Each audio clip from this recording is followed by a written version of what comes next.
We take a look back at the career of Sam Koch with a very special guest next here on Locked On Ravens.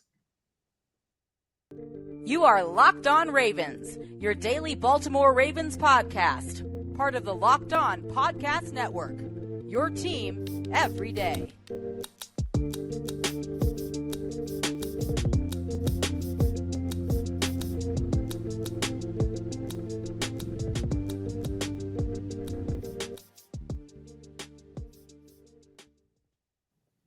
And we return here with another episode of Locked On Ravens, your daily Baltimore Ravens podcast. I'm your host, Kevin Ostrecker of Ravens Wire. We're here on the Locked On Podcast Network, your team every day. Thank you for making Locked On Ravens your first listen of the day. We're free and available on all platforms. And we're back here. It's a Friday edition, a bittersweet Friday edition, as Sam Koch announcing his retirement after 16 years in the NFL. We'll be diving into all of that today with our Friday guest.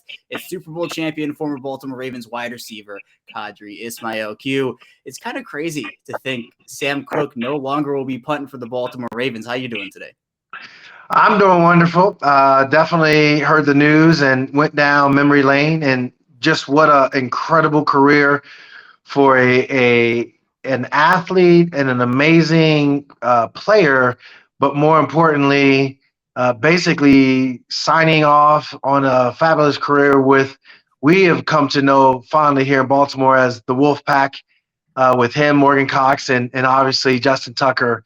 Just what a remarkable special teams unit of consistency with Sam leading the way, and just what a great teammate, what a great person. He and I have interacted with one another so many times. I am saying right now, I know my teammate and Matt Stover is in the Ring of Honor. No question about it. If there was ever a lock for the Ring of Honor, it's Sam Koch. I absolutely agree. And some people said, oh, really, a punter in the Ring of Honor? Well, I'll say yes, a punter in the Ring of Honor. I would be shocked if Sam Koch didn't make it there. He certainly deserves that. But Q, we'll talk about Sam Koch in the second and third segments, kind of go down memory lane as he's talked about. But in the first segment, I do want to talk about the schedule with you a little bit. We didn't have the chance to get into it. And Baltimore's schedule, not as crazy and wonky as we saw in 2021 with that Cleveland stuff that kind of did not go in the Ravens' favor. But Baltimore, Q, starting off with their first 4 games against the AFC East, something that I personally have never seen before. Then you have 4 of their last 5 games against divisional opponents. And I want to start off with the divisional games for you, especially in that back half of the year. How important is it for them to go, let's say, 3-1 in those 4 divisional games? Because last year they went 1-5 in their division, and that was one of the worst records in the NFL. So how do you feel like that back half divisional schedule is in terms of importance for this team? Yeah, well, divisional games, clearly when it comes to getting into the playoffs and advancing through it, it's about your division, and it's about winning the division. I think it's important for them to get off to a fast start because you had the high expectations last year. Those high expectations, when it comes down to it, you're literally talking about health. If you're healthy, the if button. If you're healthy, you have a chance to really advance into the playoffs because you're that good of a team. Well, this year, okay, everybody seems to be tracking towards a better health. And I think anytime you can stack those wins early on, it gives you that cushion for what you know is going to be a grind later on in the year.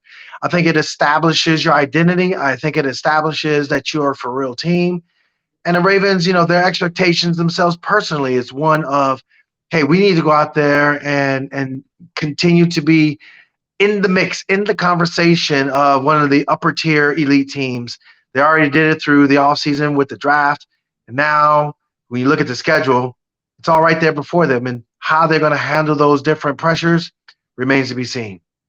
Right. And I think starting off there in week 5, you have Cincinnati Sunday Night Football at home. That's their first primetime game, first of 3. And Q, I was a little personally shocked that the Ravens didn't get at least 4 primetime games. Now, when looking at it a little deeper, you think, okay, the team kind of struggled towards the end of the season, and it's what have you done for me now lately league. So, obviously teams like the Bengals get the 5 primetime games, but did it shock you at all that Baltimore, instead of having 5 or even 4, got 3 primetime games? Honestly, I've done this for so long, and I've recognized that when it comes to scheduling, the pretty girl gets all the love. And I just think that ultimately the Ravens, they have put themselves in this situation. You made your bed, you got to lay in it. And I think that's one of the things it looks for when it talks about, what a scheduling, if I'm a producer, sure, I can flex some games if button happens again. And if you have the Ravens in the mix, then sure, we can look about and think about and do that, later on in the year. But as you mentioned with the scheduling, from a primetime game standpoint, Cincinnati being on that primetime stage, bruh, that's awesome. But at the same time, who wants to see the Jets? Who wants to see the Giants? No one. And so that's where it comes down to it. You don't have an upper tier elite schedule. You got a what were they?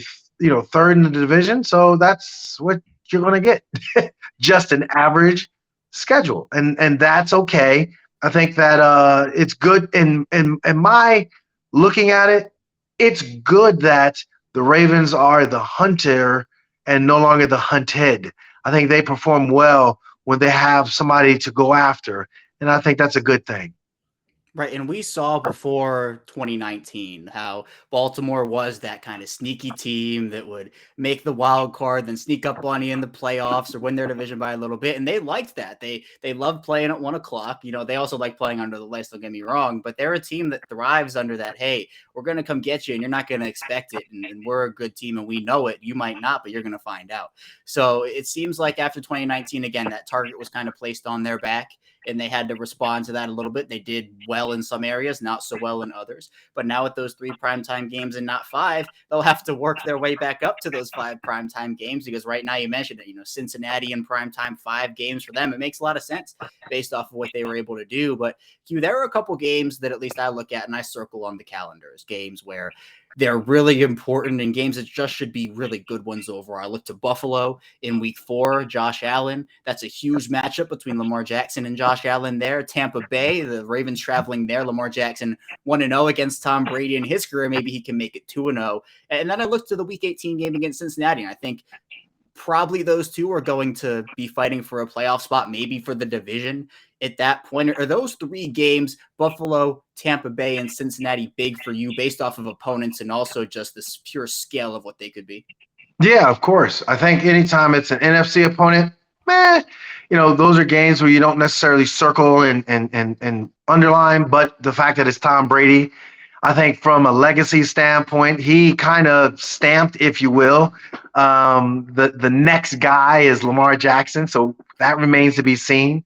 Obviously, we saw what happened when New England came up to Baltimore and bully ball was in full effect, and bully ball whooped up on them something fierce.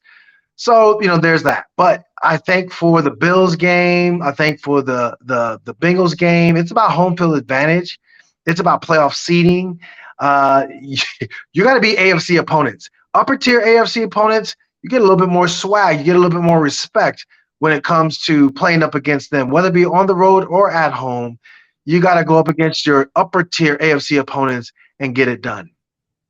Right, and because the Ravens did finish last in the division, they're going to be playing a 4th place schedule. So you look at Cincinnati's back half, and they have to play teams like Tennessee and Kansas City, and obviously Baltimore in there as well. And so the Ravens, they'll have some opportunities to play a team like a Jacksonville, which is an AFC opponent, and that's a team you have to get it done against, because if you lose to a Jacksonville, that hurts your AFC record, it hurts your overall record. But then you also have the really tough games like Cincinnati, Pittsburgh, even Cleveland, depending on what happens, obviously with Deshaun Watson off the field. But you're looking at those games, you're looking at the Ravens schedule, and I see them potentially as maybe in the 11 to 13 win range. Do you see them kind of going in that range? Do you see them maybe as a 10-win team, a 14-win team? Where are you in terms of wins for them right now? Yeah, so I think the unknown is, Kohler and Likely, along with Ronnie Stanley.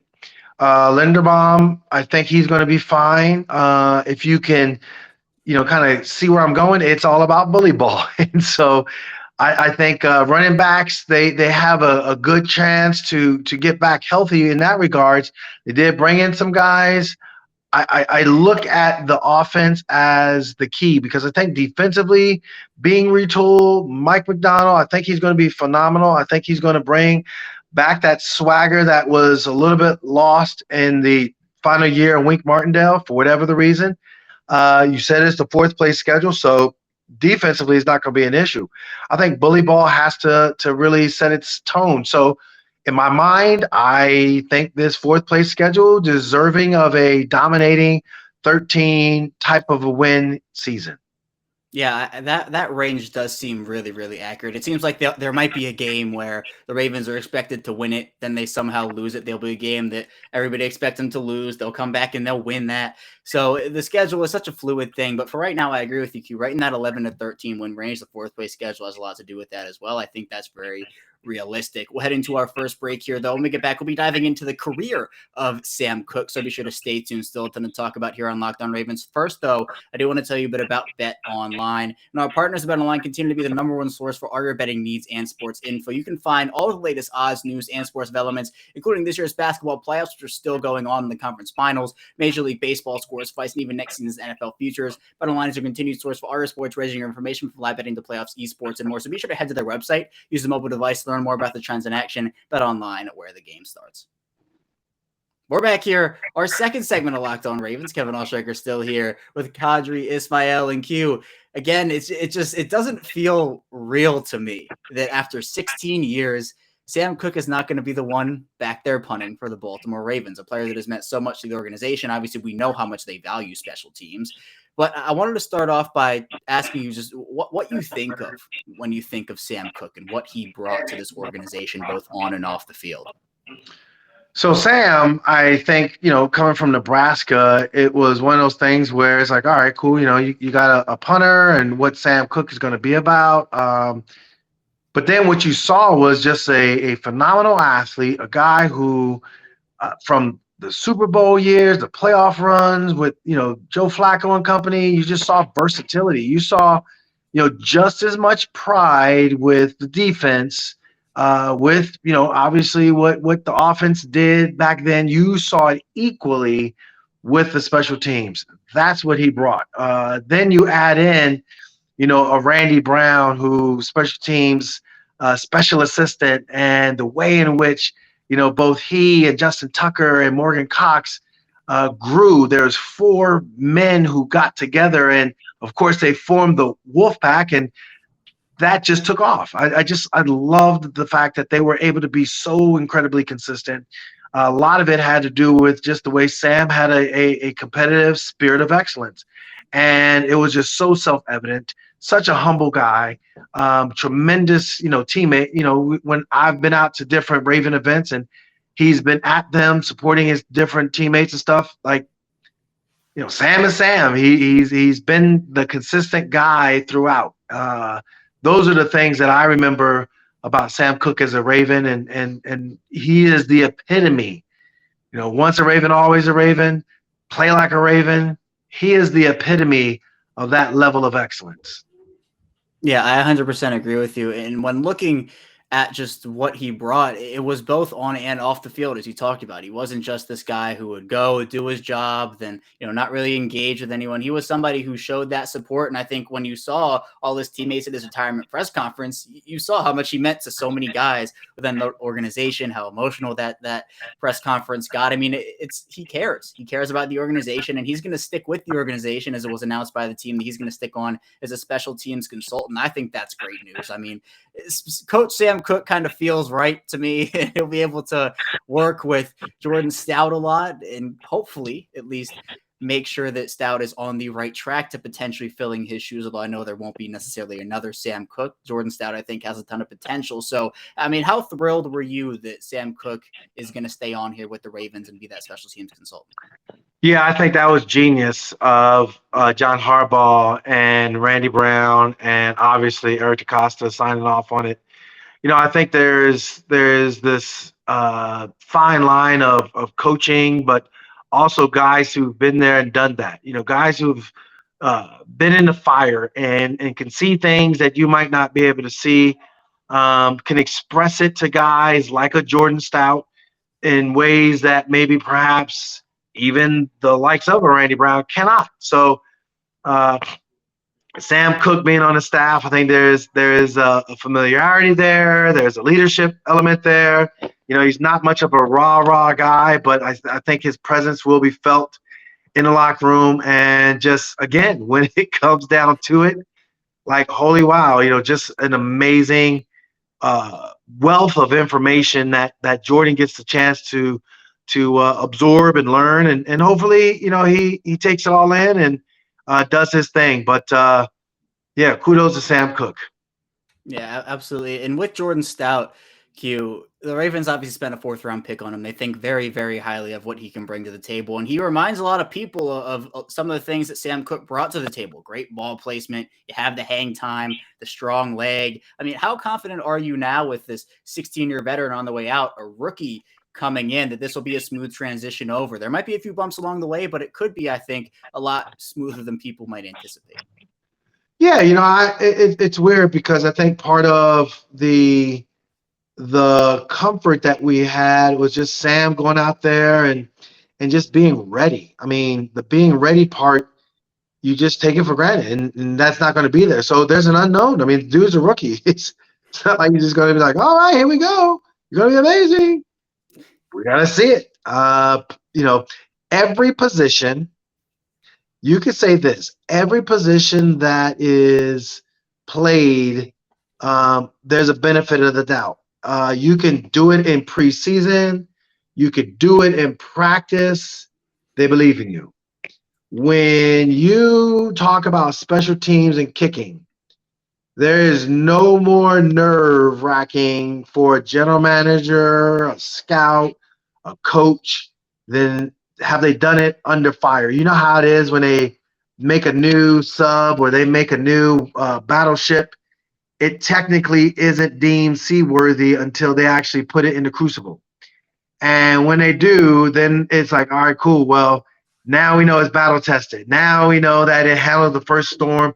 Okay, now this is the real deal. Same thing, I think, in this scenario.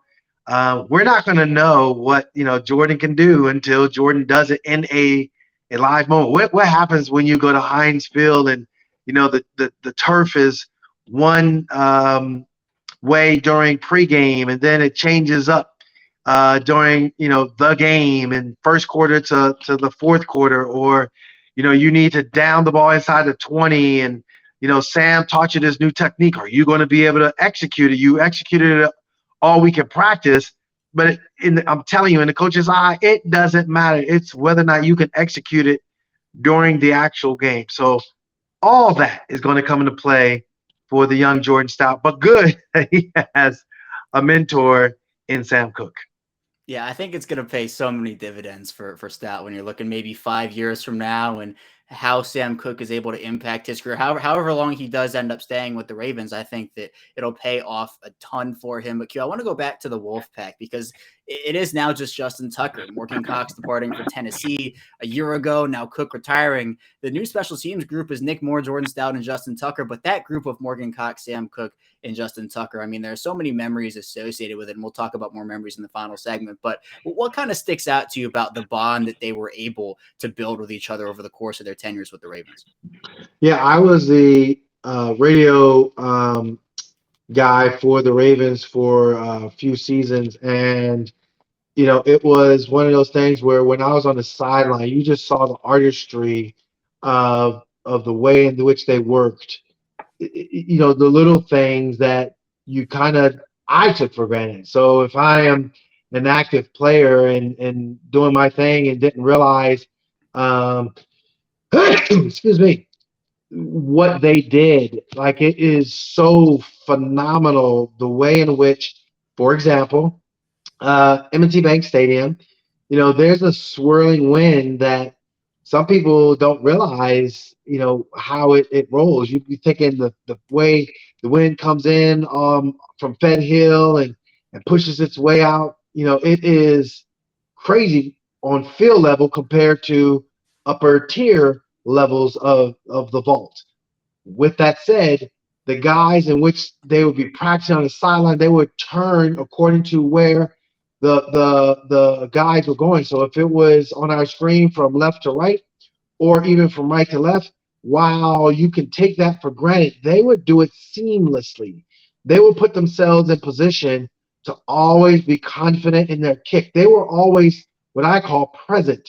It wasn't about where is the kicker at, we got to go find him, or what's going to happen with the weather. It was a mode of consistency with the Wolfpack, and then of course, when it comes down to sneaks and special plays, they were in lockstep, clearly. And then at the same time, when it came to obviously sealing the game, one of the biggest memories that I have is being in New Orleans at the Super Bowl, calling a game, and Sam has to run out the clock. And, by rule, you can hold all you want because technically, who cares if you get a penalty? It's still your ball and you'll be okay. So you're seeing from Sam running around to Morgan literally tackling guys, all of that. It was just really super cool to see just the fine tuned details of professionalism, again, of what we affectionately call the Wolfpack. Right, and I think it was so great that they were able to have so much fun with it too, while also being ready in the big moment. So it wasn't like they were all fun, and then when it came down to go time, that they couldn't execute. They were able to execute and also built that bond with each other that I think they're going to have for the rest of their lives. Those three, I think it'll be great to kind of see how it even continues to grow with guys coming back, Sam Koch still being with the organization, and maybe who knows, Morgan Cox when he's done, he could potentially come back too. But we'll head into our final break. When we get back, we'll be diving into memories of Sam Koch's career with the Ravens. So be sure to stay tuned. Still a ton to talk about on Locked On Ravens. Of course, first though, I do want to tell you about Built Bar. And for brownie batter, it's something that I really like a ton. And people can eat half a bunch of brownie batter, but if you could lick the brownie spatula clean and get some protein, and you're in luck because Built has a new creation. This one is better than ever in the brownie batter puff. You heard me right. This puff takes protein bars to a whole new level, and they're available right now at built.com with 140 calories, 17 grams of protein, and only 7 grams of sugar. Brownie batter puffs are the perfect pick-me-up for any day, and they're made with protein with your body that absorbs more efficiently, and it provides a ton of health benefits as well. So go to built.com to get brownie batter puffs now. Go to built.com, use promo code LOCK15, get 15% off your order. Use promo code LOCK15 for 15% off at built.com. We're back here, our final segment of Locked On Ravens. Kevin Oestreicher is still here with Qadry Ismail on this Purple Friday. And Q, I want to start right where you left off in New Orleans with that Sam Koch play. I mean, something that at the time, was something that just blew a lot of people away because I don't think a lot of people expected it. And I want to know if you, when you were calling that game, if you thought on that fourth down punt, he was going to hold that ball. And he took a lot of time off that clock too. It wasn't like he kind of stood there for 3 seconds and went out. He took multiple seconds. Was that something you were expecting? And I mean, how excited were you that they executed it so well also? Yeah, it's funny because who was it? Jerry Rossberg, who was his special teams coach. Obviously, Randy Brown being a kicking specialist. But Jerry, it's interesting because his attention to detail was so phenomenal. And here's the thing. If you have attention to detail, you're a really good coach. That's all well and good. You also have to have guys that are talented so you can execute whatever you want to execute in your brain. So for him, he had the luxury of having a very cerebral guy, a guy with great athletic ability too. The athletic ability of Sam is that of legend.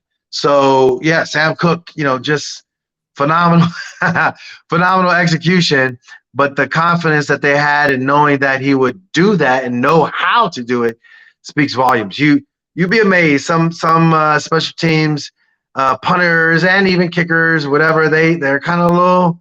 They march to the beat of their own drum, and that's fine. But you don't get as confident in doing things like Sam did, and Sam had poise, just knowing, hey, I'm gonna click off some time off the clock. I'll be all right. Yeah, and then the best thing about it was, 2017? They did it again against Cincinnati to end that game, where you literally had guys holding their 5 different flags on the field, and then that actually the NFL they took it out. They said you can't do that anymore. And John Harbaugh had outsmarted everyone, and that organization outsmarted everyone. So now, if you do that, if you have the play in the Super Bowl, if you do what they did against Cincinnati, it's a penalty, and the time doesn't run off anymore. You actually have to do something else with it, but. When looking at Sam Koch, obviously we know the punter he was, but the thrower of the football that he was, the fakes that he was able to pull off, he had an 87.5 completion percentage, and it really seemed like every time they ran a fake with him, you thought, oh, first down. This is a first down because you knew a completion was coming. I mean, how much are you gonna miss those Sam Koch dropbacks and those 15, 20-yard passes? Man, between him and Marlon Brown will probably be still on a gosh doggone team if Sam Koch was his quarterback. They just had a connection, and Sam, you know, accuracy, trust, tight spiral. Did I say accuracy? Like, come on, this is the NFL. You spend a very long time trying to hone that talent in, and Sam made it look good. I mean, it's just the bottom line. Sam was that good when it came to throwing the ball. You got to know the situation. I got to know that the defensive back is going to, run away, or I got to know via my film studies. So there's a little bit of anticipatory, mood and mindset when it comes to doing something like that. So I think for overall, the way Sam, again, just played the game, it was a luxury to have a guy like that. And even talking about throwing, Sam Koch as a runner had a couple moments as well. He taken back to the Super Bowl year against the then Oakland Raiders when he ran that ball as the holder into the end zone, gave a little spike at the end of that thing too. Do you remember that one? Bruh, they were so angry because it was, oh, we're running up to score. Oh, what is this? Oh. And the bottom line was he saw what he saw. They studied it, and they were like, hey, skip it. Go ahead, call it. And they called it, and it worked. Yeah, again, the legend of Sam Koch. It's unbelievable, and no lead is safe in the NFL. That one probably was, but it was still something where Sam Koch wasn't going to just lie down and just go down. He wanted that touchdown. The Ravens called it, and that's something that at least I'm going to remember for a really long time. But Q, with the ball placement that Sam Koch had, I mean, I could go on for hours about how he was able to place that ball inside the 20, inside the 10, and he really changed what punting was. I mean, you saw the directional kicks left, right, center, but then you start to be able to pin guys back, and it's really just an art form that he was able to do. I mean, how impressed were you with the evolution of his game, what he was able to do, not just for his game, but the evolution of punting in general in the NFL?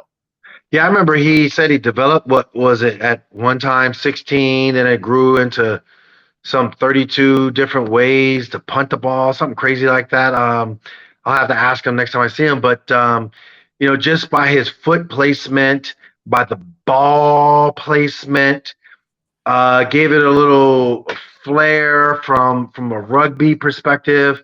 The ball, like from a golfer's aspect of things, it would have backspin, so it's not going forward. It would have side spin, which, wow, was just unheard of. Those avenues to access, the ball and the field position of the ball was a luxury and a weapon. The NFL, it's geared towards offense, so your defense has a better chance if you're pinning back an opponent. And that's what I think Sam Koch brought to the table, his ability to pin his opponent back and then let the defense go out there. I think much of the success of the defense is a direct correlation to the beautiful technique of punting of Sam Koch. It is, and we all know how much the Ravens do value that special teams unit, and it takes a very special player, not just even punter, but a very special player to be talked about in the way that he's been talked about by so many in the celebrations that's been had about his career, because through 16 years, he could have suited up for 257 games in the Ravens uniform. He suited up for 256 of those. The only one that he missed was he went on the COVID list at the end of the 2020 season, so he was someone who you knew was going to go out there, perform, the reliability that you had, the sense of stability that you had when Sam Koch came out there. But now, he's going to stay with the organization. It's Jordan Stout's time to come in, fill those shoes in whatever way he can. And I'm excited to see how it'll go for sure. But Q, that's all I have for you today. Thank you so much for hopping on and kind of remembering the career of Sam Koch. It's been nice to kind of go down memory lane with you here. I'm telling you right now, he is going to be in the Ring of Honor. It'll be a crime and a shame if he's not, but I'm saying it first. He absolutely deserves. He has the credentials to be in that hallowed space, and what a way to just celebrate him. But then also the Wolfpack and how dominant it was, and a lot of it had to do with the leadership of Sam Koch. Right. It's the end of an era in one sense, but it's also the beginning of a new one in another. So I'm excited to see what the future holds. But really, congratulations to Sam Koch. I mean, a phenomenal career and what he was able to do for this organization over the course of his 16 years. But that's all I have for you today on Locked On Ravens. Thank you so much for tuning in. We're going to take a 2-day break. When we get back here on Monday, we'll be diving into more Ravens content. So be sure to stay tuned for that. And I will see you on Monday.